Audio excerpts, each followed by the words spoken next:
Black Friday remains one of the most strategically significant retail events of the year, providing businesses with a critical opportunity to accelerate growth, acquire new customers, and enhance brand equity. Its impact extends well beyond a single day of discounted shopping when executed effectively. In this episode, we explore the marketing strategies behind Black Friday advertising and learn more about the insights. Good day and welcome to Marketing Media Money on CNBC Africa, your front row seat to the marketers, brands, and strategies shaping the future of marketing and advertising in Africa. My name is Kiamo Mosipili. Black Friday campaigns can deliver sustained client value and long-term business performance in an increasingly competitive and data-driven marketplace.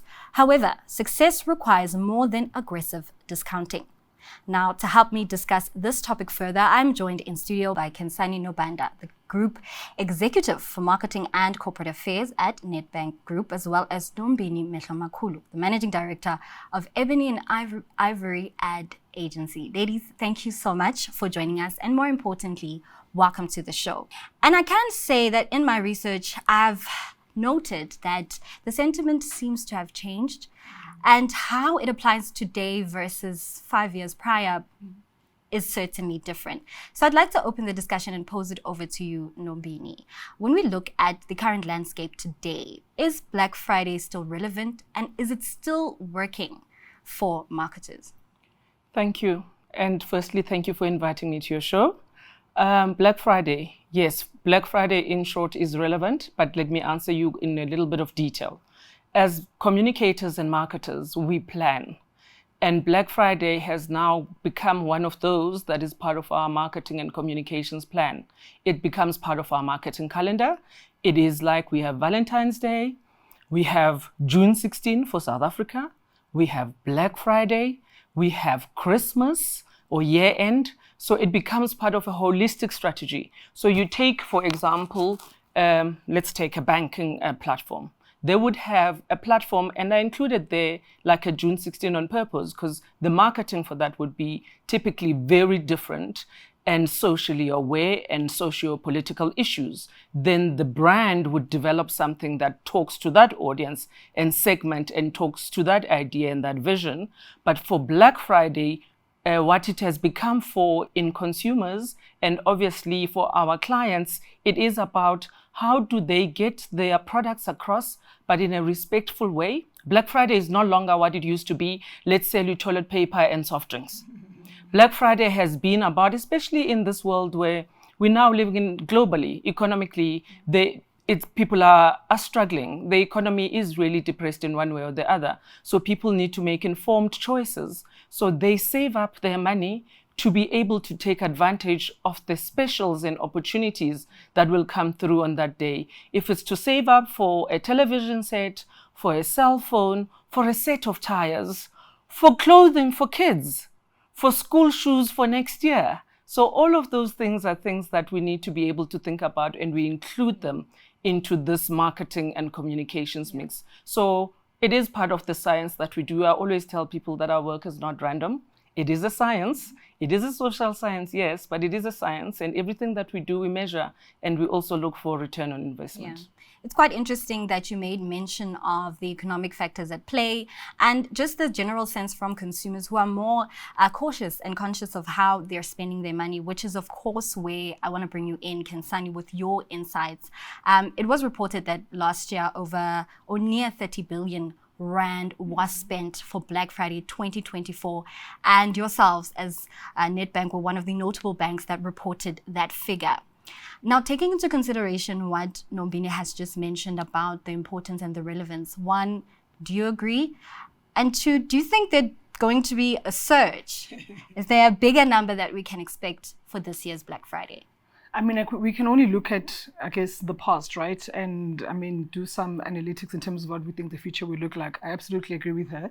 It's absolutely relevant. We saw a 30% increase in sales between Black Friday and Cyber Monday, because that's another interesting phenomena, that it's no longer just about that one day of Black Friday. It actually is even longer than the weekend. Like, it's literally November becomes Black November, if you can think about it like that.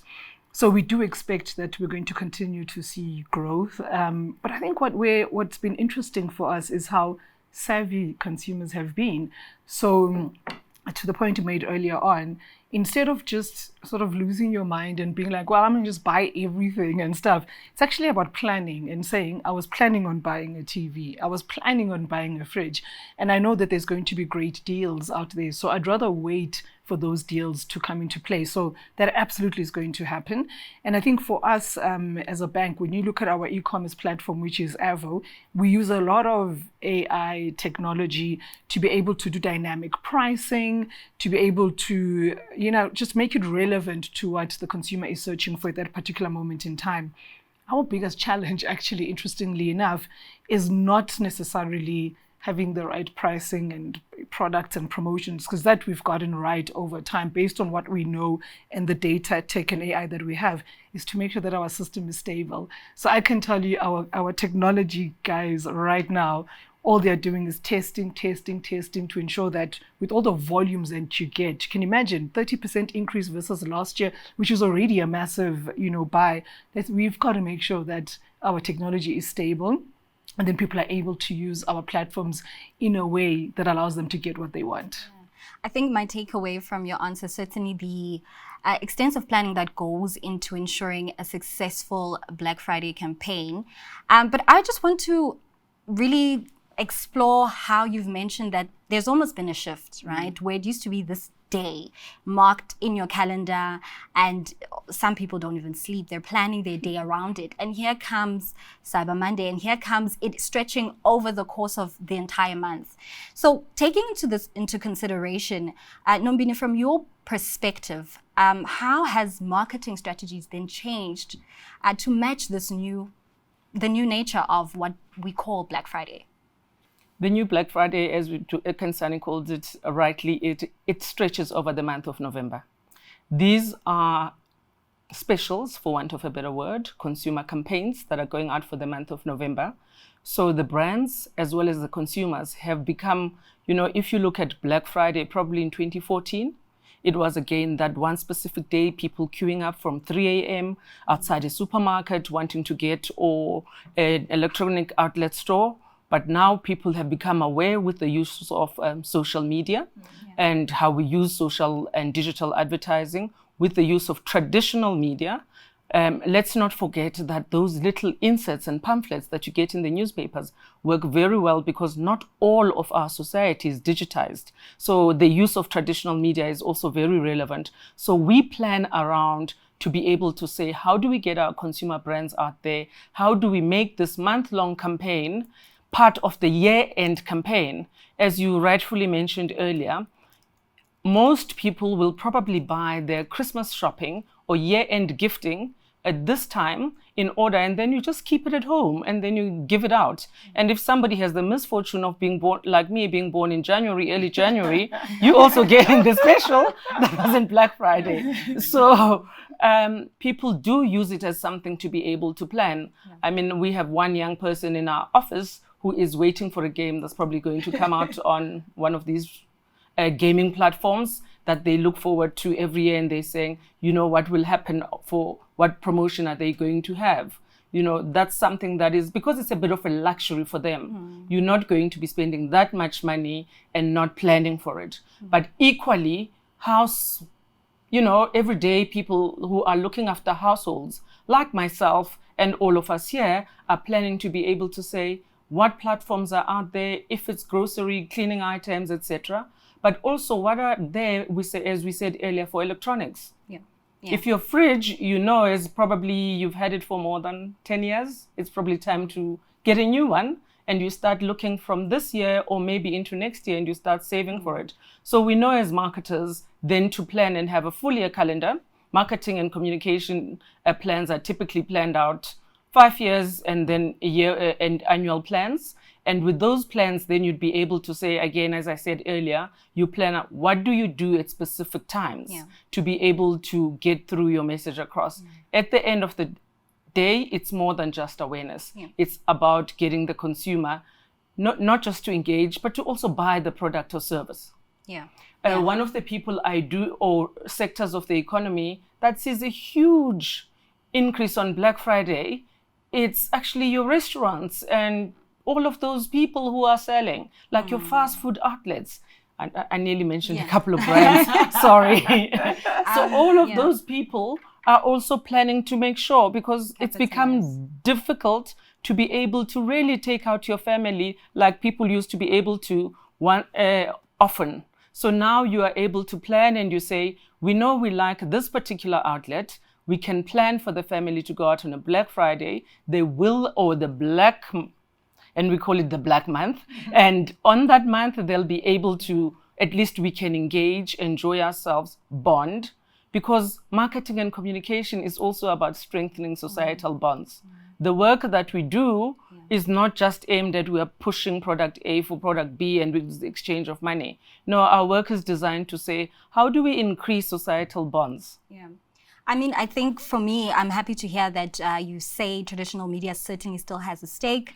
But I also made an observation in terms of the different advertising mediums and the mix to use. But in this environment where you're saying so many people are vying for the attention of the Black Friday consumer, brands can perhaps fall under or sink under the sea of Black Friday advertising and strategies and campaigns.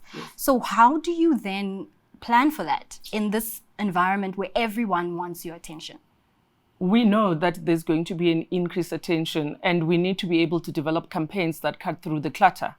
Gone are the days where you just stuck a sticker and said less 50% or R2.99.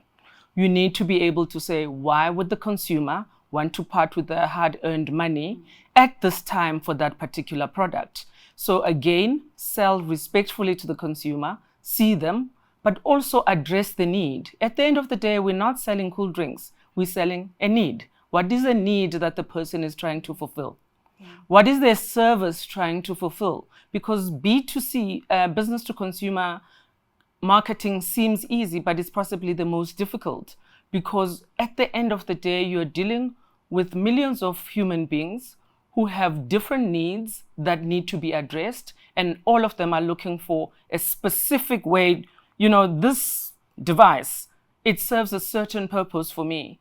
As an information when I'm at work, but when I'm at home and I want to keep my 4-year-old quiet, and sometimes bad parenting, yes, I do give him and say, please just calm down and just watch this device. So those are the USPs of the products and services that we need, the unique selling points of the products and services that we market that we need to be able to take out. And again, we need to go back to, advertising needs to be responsible. We cannot condone or promote reckless spending. We need to be responsible. We need to be respectful of our consumers. And I guess my mind immediately runs to you, Khensani. Earlier you made mention of your well-equipped tech team who are on standby, but particularly the use of data and analytics. I get the sense that Khensani is saying you must match your advertising strategy to the type of consumer that you want and the product that you're then selling. But from your perspective, I'm more interested in, within the space, how are you using that data and analytics to understand consumer behavior? Yeah, look, I think it's interesting for me. If you think about the first times we found out about anything called Black Friday, it was in the US, right? What's in your mind? Was people rushing into shops, almost like, diving over each other and trying to get like the deals and all of that? Actually, what's been fascinating for us, at least as a bank, and probably most of the banks, is that 67% of Black Friday transactions happen on your mobile phone, no longer in-store, anything like that, right? It doesn't mean that's not important still, but certainly, and I mean, with any bank, you go through their integrated report, you're going to see that most of the revenue that's happening is coming from digitalization. So when you start thinking that 67% is going to happen on a mobile phone, it opens up our world in the context of how we use data and technology and AI. What is important to us is that we can hyper-personalize our messaging much more than we could ever have done from a traditional sort of TV ad. I think what you can do is you can have what I would call your overall mass comms that says, for Avo, we're going to have great deals and stuff. But actually the stuff that really hits you is the stuff that is targeted at you personally, because we're looking at, we might not know who you are, so no one must think that we've got all your data and we're following, but we sort of know that there's a cohort of people who are searching for something, and our AI is able to put an ad in front of you from a digital perspective, but also is able to give you dynamic pricing depending on how you interact, and all of that. I can't give you, with the platform. We have found Black Friday has become much more digital than it ever has. I think the second thing that's been interesting for us is how consumers are looking for what we call stackable value. So the price of just 10% off or 30% off is no longer as relevant. So it's important, but it's not the thing that gets you over the line.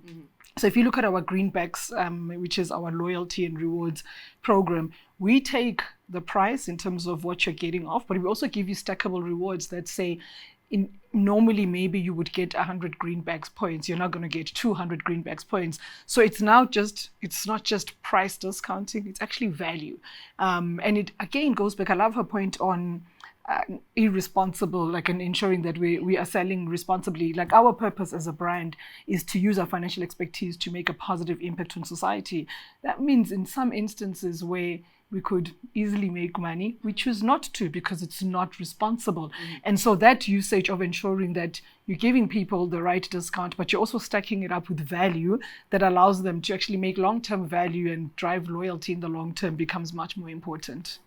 You've made mention of the fact that the consumer behavior is increasingly digital. Do you have a picture of what the broader statistics look like? Are we still largely, as South African consumers, running into brick and mortar stores and getting our deals there? Or are we camping online, waiting for that perfect deal and for me to make that purchase? So I can tell you about our platform. 67% of the deals are on a mobile phone, not even on a laptop, and that's just mobile phone, right? By the time you start bringing in other digital things like your laptops and it's actually it's much more. And you know what I think it is? Think about choice. If I'm going to walk into a store, I've only got that store to be able to compare with. Whereas if I'm online, I can very easily go to Nedbank's Avo platform, go to other competitors that I will not mention. Everyone must come to Avo, forget all the others. But it's easy to compare, right? Because you're online and you're able to see what sort of value that you're getting. We're certainly seeing that happen more and more. And whilst obviously not every South African's got like a smartphone or anything, majority actually do. And that's why you're seeing it. Even just an application for a home loan, application for a credit card, most of these transactions are actually happening online. If I may come in on that, Sure. That's also largely based on geography. In the metropoles, it's very easy to be able to say, I can order and it can be delivered. But the more you go into smaller towns, that's where you will find that's when the people are relying on, yes, they will look and find online and using the mobile phones and using all the social and digital, and to be able to compare what am I getting from retailer A as opposed to retailer Y. And then they will be able to go inside the store because in those areas, there is no delivery. Yeah. So you get out of the big centers, they don't deliver. So you still need to go in store. Those stores are still having long lines outside of them. So a lot of it is dependent on geography, but also, as you touched on, Kensani, on the segment of the economy. The higher the segment of the economy probably doesn't get out of the house and on that particular day or week and everything is done online. The lower the segment of the economy, again, it's just the geography and the practicalities of the delivery. So the economy as a whole needs to be looked at to be able to say, so where are we targeting this? And now with social and digital, we are able to geo-target. The young people at the office love using that term. So we can have a nationwide campaign. We know in Gauteng, we're going to run, so as Ebony and Ivory, we have our social and digital arm, which we called Oryx and Craig. And that arm will be able to socially digital in Gauteng and segment in Sandton, in Bryanston, in Hyde Park, go to that level of detail, but also go to a small town and be able to say, let's take the Eastern Cape, you say, you're going to look at Lusikisiki and go all the way deep. I come from an area called Stegspruit, so let me just shine my spotlight on my town and say, for example, in Stegspruit, there is no delivery, but the shops are there, but they don't deliver. So you want to be able to look and say, if I go to retailer A, B, or C, yes, I can get the product, but now I need to physically go inside because they don't deliver and there's no ability to be able to even order online and say, I will collect at that store. There's none of that. And I guess that speaks to bigger problems that Yes. Are far beyond your scope in terms of infrastructure, logistics, and just But as the average advertisers, experience. we can reach them, Yeah, both traditional as well as new media. yeah. And we can geo-target to specific locations. So let's say you looking for certain Far people who are sitting in a certain part of the country and you use certain matrices, then advertisers are able to, let's say, I'm in a far-fetched scenario, you say the X number of boat collectors in the country and they need to have X amount of money and there's only, I don't know, 0.5% of the population, you can target to them. And the same is true for a mass audience. Another question that's been at the back of my mind, just following how Khensani made mention of the need for value. Consumers are more conscious and they want more bang for their buck. When you take this into account in terms of the marketing and advertising industry strategies in place, how much of a contributing factor is that to ensure that what is being advertised translates to the consumer and feels like it's a worthy purchase? So we work with our clients. We work and our clients have a lot of data and they share that data with us. That data enables us to be able, as Khensani also mentioned, who's the person, what their spending patterns are, when do they get paid and all of those things, and what do they spend their money on. And we are able to say, okay, we anticipated this time they should be able to have the buying power. But as I mentioned, a lot of that is coming from our clients and a lot of those decisions are made by our clients. But we do have the influence to be able to say to clients, this is not going to land properly. This is how you need to be able to do it. Because they're paying us millions and millions of rands. For us not to be able to give them advice, it doesn't make sense. They've come to us because we are specialists in our field and in what we do. And that also comes about us being quite detailed, quite thorough, and giving our clients a reason to understand why we are certain things. So it has to be data-based. It can't be a whim and a feel, because my colleagues and I, if we had to go in that, or the industry, 5 of us in a room will have totally 5 different feelings about this computer, for example. So it has to be data-based. We do a lot of research as an industry, and we also make sure that as an industry, we share information. Value is an interesting one, right? Because one of the things we've got to do as brands is ensure that we're making things simple for the consumer to understand, right? And I always think if I'm going to have to buy something and there's a discount here and a discount there, but then there's also, like I spoke about greenbacks for us, we've got to calculate that value to make it easy for the consumer to understand what that is. We can't expect them to be the ones who are calculator, and trying to figure all of that out. So we've got to very simply try and show that they understand what the value that they're getting is. Quite interesting. Another form of value is obviously convenience. Sure. And I think as we completely underplay and underestimate that. If I'm going to save 50 Rand driving across to the other side of town, that's no longer saving me. Yes, it's saving me on paper. It's not convenient, the time, the resources it takes for me to be able to get there. So consumers are smart. They think about all of these things. It's quite interesting. Towards the end of the year, we could also argue that Christmas is also on the horizon. Is there any data or any information you can give us in terms of, are they working hand in hand? Are people splitting their spending budgets between Black Friday and Christmas? Or is it more a trade-off between the two events? It's quite different, actually. Most people would maybe think it's the same. So maybe let me start with Black Friday. What we've got is we end up having a lot of promotions over the month of November. So you'll go onto the Money app, right, the Nedbank Money app, and you'll find a specific promotion for a particular day. I don't know, winning Tuesday or whatever, winning Wednesday or something, right? And we do that, for the month. But it's the type of goods as well that are bought in November versus December that is quite interesting. Like, I mean, we were talking about earlier on about buying clothes or school shoes. Yes, we see that in November. We see it much more in December. But we also see a lot more sort of entertainment stuff in December.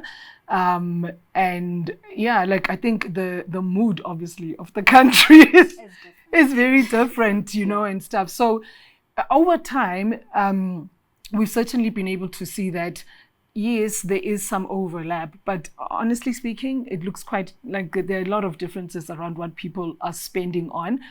And interestingly, where in the past, we used to make most of our sales on Avo in December, it's now November. And it's because we've created, I think, this month of like giving people value. So we found that very interesting. Yeah, so it's quite an interesting month ahead or two for yourselves as a bank.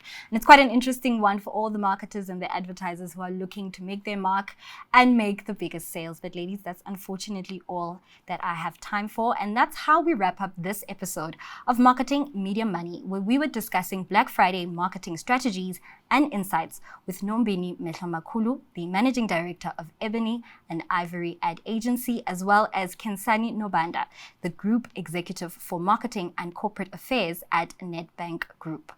That's all from me, and you can catch more of us join our conversation by sharing your thoughts on social media using the hashtag Marketing Media Money. From me, Gyama Mosepile, and the rest of the CNBC Africa team, it's goodbye for now.